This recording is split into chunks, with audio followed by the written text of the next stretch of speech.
ఈ యాదాద్రి భువనగిరి జిల్లాలో పట్టపగలు అందరూ చూస్తుండగా హత్యాయత్నం జరిగింది. భువనగిరి పట్టణంలోని ప్రభుత్వ ఆసుపత్రి సమీపంలో శ్రీ సాయితేజ డయాగ్నోస్టిక్ నిర్వాహకుడు నరేష్ పై బాబా అనే వ్యక్తి కత్తితో దాడి చేశాడు.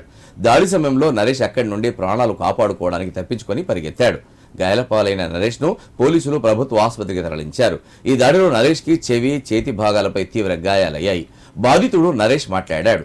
6 నెలల క్రితం బాబా తమ్ముడు ఖాజా తన వద్దకు వచ్చి నిన్ను ఎలాగైనా చంపుతానని బెదిరించాడని తెలిపాడు. దాడి చేసిన వ్యక్తి బాబా గతంలో గ్యాంగ్ స్టార్ నయీం అనుచరుడిగా ఉన్నాడు.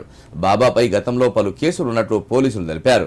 నిందితుడు బాబాను అదుపులో తీసుకుని పోలీస్ స్టేషన్కు తరలించారు. కేసు నమోదు చేసి దర్యాప్తు చేస్తున్నట్లు సిఐ వెల్లడించారు.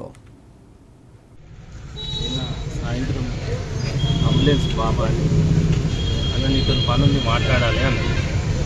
అంటే సరే అన్నాను. ఏం పని ఉంది డైరెక్ట్ మాట్లాడతా పొద్దున వస్తాను.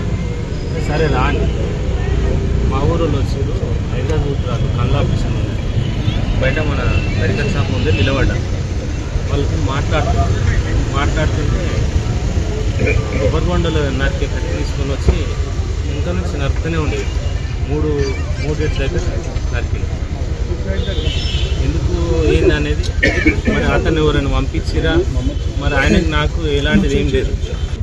6 నెలల క్రితం వాళ్ళ తమ్ముడు కూడా వచ్చిండు. నేను చంపేస్తా అన్న కాజా. ఆ రోజు కూడా నేను నీకు నాకేంద్ర నన్ను చంపుతావు అన్న. పక్కన రాయల్ డయాగ్నోస్టిక్స్ చెప్పి పక్కన అరుణ్ ఇద్దరు ఆర్ఎఫ్ డయాగ్నోస్టిక్ అని కావాలని వీళ్ళే పంపించారని నా అనుమానం. ఎందుకంటే గతంలో కూడా నన్ను చంపాలని అప్పుడు పాచన్ సీను నాసర్ భాయ్ షకీల్ భాయ్ బతుకున్నప్పుడు ఎత్తుకపోయి నా భక్త అన్నాడు. అయినా అది ఎవరు చెప్పుకుందామంటే చంపేస్తా అన్నాడు.